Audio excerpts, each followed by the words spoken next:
গণতান্ত্রিক অধিকার মানবাধিকার হারিয়ে জনগণ পরাধীনতার শৃঙ্খলে আবদ্ধ হয়ে পড়েছিল। এমনকি হুমকির সম্মুখীন ছিল দেশের স্বাধীনতা ও সার্বভৌমত্ব।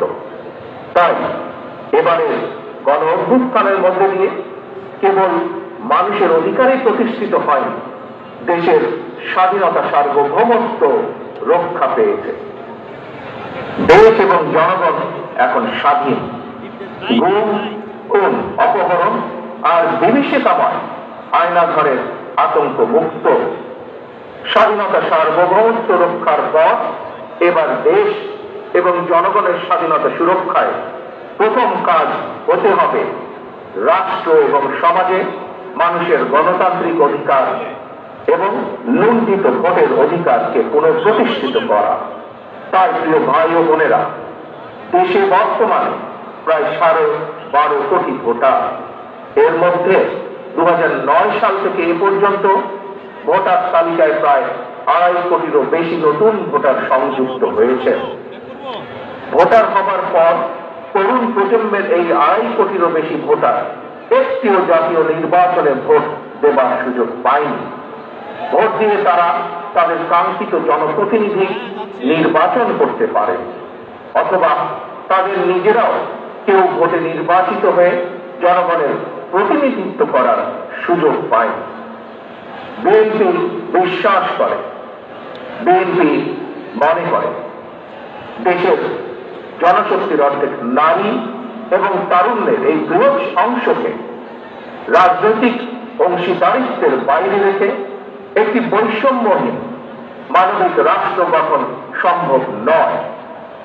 সংবিধান কিংবা প্রবিধানে যাই থাকুক, জনগণের রাজনৈতিক এবং অর্থনৈতিক ক্ষমতা নিশ্চিত করা না গেলে, সংস্কার প্রক্রিয়ায় জনগণকে সম্পৃক্ত করা না গেলে শেষ পর্যন্ত কোন সংস্কার কার্যক্রমেরই কার্যকরী ফল পাওয়া যাবে না। প্রিয় দেশবাসী ভাই ও বোনেরা, রাষ্ট্র, রাজনীতি এবং রাজনৈতিক দল হিসেবে বিএনপি দলীয় রাজনৈতিক কার্যক্রম সংস্কারের লক্ষ্যে প্রথমে 2022, পরবর্তীতে 2023 সালে বাংলাদেশের পক্ষের গণতান্ত্রিক রাজনৈতিক দলগুলোর প্রতিনিধিদের উপস্থিতিতে 31 দফা কর্মসূচি ঘোষণা করেছিল। তবে ঘোষিত 31 দফাই শেষ কথা নয়। বিএনপি মনে করে রাষ্ট্র কিংবা রাজনীতি সকল ক্ষেত্রে সংস্কার কার্যক্রম একটি ধারাবাহিক এবং চলমান প্রক্রিয়া। সুতরাং রাষ্ট্র এবং রাজনীতি সংস্কারে বিএনপি ঘোষিত 31 দফা সংস্কার কর্মসূচির আরো প্রয়োজনীয় পরিমার্জনকেও বিএনপি স্বাগত জানায়। এমনকি কেউ যদি মনে করে একটি উন্নত এবং নিরাপদ বাংলাদেশের জন্য আরো নতুন রাজনৈতিক দলের প্রয়োজন রয়েছে, তাতেও দোষের কিছু নেই। কারণ শেষ পর্যন্ত জনগণই চূড়ান্ত সিদ্ধান্ত নেবে। জনগণ তাকে সমর্থন জানাবে কিংবা তাকে সমর্থন দেবে না, এটি তাদেরই চূড়ান্ত বিষয়। এ কারণে বিএনপি বরাবর জনগণের ভোটের অধিকারের উপর জোর দিয়েছে। বিএনপি মনে করে একমাত্র অবাধ সুষ্ঠু নির্বাচনের মাধ্যমেই রাষ্ট্র, রাজনীতি এবং রাজনৈতিক বন্দোবস্তের সঙ্গে জনগণের প্রত্যক্ষ অংশদারিত্ব তৈরি হয়। গণতান্ত্রিক আমি প্রিয় ভাই ও বোনেরা, গণ অভ্যুত্থান কিংবা সংস্কার কার্যক্রম নিয়ে রাজনীতির মাঠে নানা রকম কথা হচ্ছে। গণতান্ত্রিক রাজনীতিতে এটি একটি স্বাভাবিক এবং গ্রহণযোগ্য রীতি। প্রত্যেকেই তাদের নিজ নিজ দৃষ্টিভঙ্গি প্রকাশ করবেন, এটি স্বাভাবিক। এই নিয়ে বিচলিত হওয়ার কোনোই কিছু নেই। একজন রাজনৈতিক কর্মী হিসাবে আমি বিশ্বাস করি, ফৌজদারি অপরাধের বিচার যেমন বিচারিক আদালতে হয়, ঠিক তেমনই রাজনৈতিক কর্মকাণ্ড কিংবা রাজনৈতিক আচরণের বিচার হয় জনগণের আদালতে। আমি আগেও বলেছি, আজ আবারও আপনাদের সামনে বলতে চাই, ক্ষমতার পরিবর্তন মানে শুধু রাষ্ট্র ক্ষমতার ভাগ বদল নয়। ক্ষমতার পরিবর্তন মানে রাষ্ট্র এবং রাজনীতির গুণগত পরিবর্তন।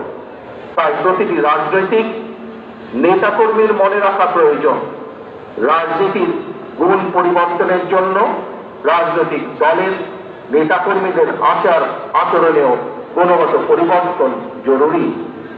সুতরাং আমার আহ্বান, কোন প্রলোভন কিংবা উস্কানিতে বিভ্রান্ত না হয়ে জ্ঞানভিত্তিক রাষ্ট্র এবং সমাজের নেতৃত্ব দানের জন্য নিজেদেরকে প্রস্তুত করুন।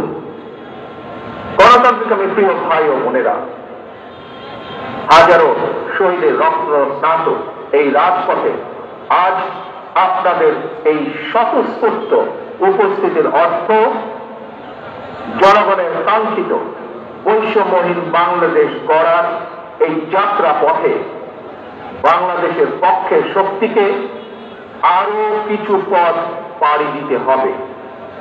তবে সেই পথ অবশ্যই নয় সন্ত্রাস, সংঘর্ষ, প্রতিশোধ কিংবা প্রতিহিংসা, বরং সেই পথ হবে ধৈর্য, সহনশীলতা এবং সমঝোতা। প্রিয় ভাই বোনেরা, সবশেষে বলতে চাই, সংস্কার কার্যক্রমের পথ ধরে নির্বাচনী রোড ম্যাপে উঠবে আমাদের প্রিয় বাংলাদেশ।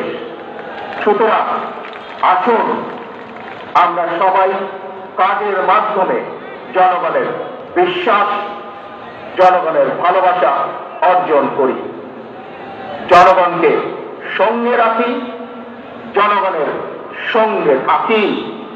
আল্লাহ হাফেজ। বাংলাদেশ জিন্দাবাদ। বাংলাদেশ জাতীয়তাবাদী দল জিন্দাবাদ। ধন্যবাদ মাননীয় প্রধান অতিথি। সভাপতির অনুমতি ক্রমে আজকে সবাই এখানে এই সমাপ্তি ঘোষণা করছি। নেত্রী আছে, সবাইকে হাত তুলে বলতে হবে নেত্রী আছে, ঘরে ঘরে বলতে হবে নেত্রী আছে। ও সেই নেত্রী খালেদা জিয়া, খালেদা জিয়া, খালেদা স্বাধীনতার ঘোষক জিয়া, বাংলাদেশের অপর নাম, গণতন্ত্রের অপর নাম। সকলকে ধন্যবাদ। সভাপতির অনুমতি ক্রমে আজকের সভা এখানেই সমাপ্তি ঘোষণা করা হলো। সকলকে ধন্যবাদ।